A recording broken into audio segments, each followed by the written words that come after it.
Matapos pag-usapan online ang video ng social media influencer na si Kat Arambulo na kung saan manghang-mangha ang mga ito sa baha noong kasagsagan ng Typhoon Karina. Ay ngayong araw nanghingi na ito ng paumanhin sa publiko at sinabing naiintindihan daw niya ang mga sentimiento ng mga netizens kung bakit ganun na lamang ang naging reaksyon ng mga ito sa kanilang videong mag-iina. I deeply apologize for my insensitivity and my actions, especially during a time of crisis. I hear you and I will use this as a learning opportunity for myself and to teach my kids to be more socially aware and active. I am now focusing my efforts on providing relief to different communities. My prayers go out to everyone affected. Kung ating matatandaan ay maging ang aktres na si Bella Padilla ay hindi din nakapagtimpe sa buradong video ni Kat. Wala mang pangalan na binanggit ang aktres kung pagbabasehan sa post naman ng kanyang caption wala itong ibang pinupuntirya kundi si Kat Arambulo. For me, parang hindi na dapat mag-sorry to si ma'am. Parang sobra na nga mga basher ngayon at mga tao here sa social media. So ano sila na magde-decide kung tama o mali ang sabihin natin? Walang hinape si Miss Kat, wala ding ninakawan pero grabe siya i-bash, insensitive. Eh yung VP nga ng bansa natin gumala pa na dapat nandyan, diba?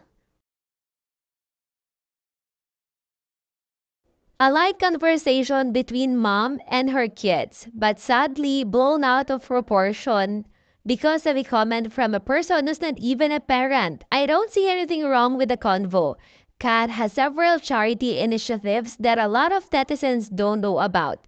Let's not be that type of person who find it so easy to question others and post it on ZocMed.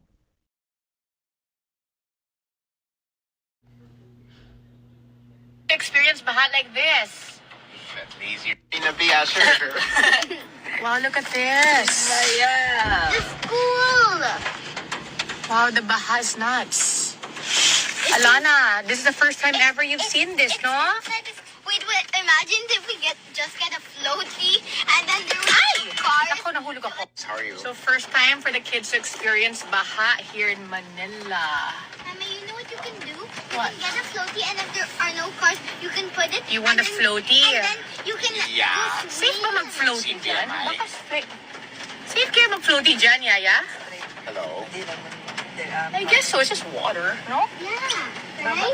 Should we try? Yeah, We should- such a fun We should idea. wakeboard. It's a quad though. I will call us when we I'll wake. text you What? the call. When we wake, what the car will show us.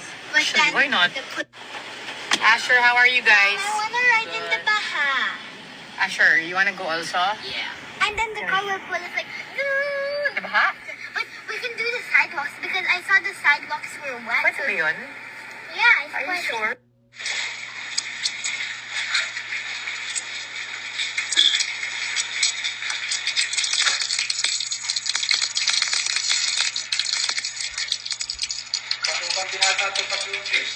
Oo. Ay, papasukan niya eh. Wala tayong magagawa dyan. Maski, yan ang maski umano. Wala tayong magagawa. Maski umutang tayo. Hindi naman mabubuksan niya.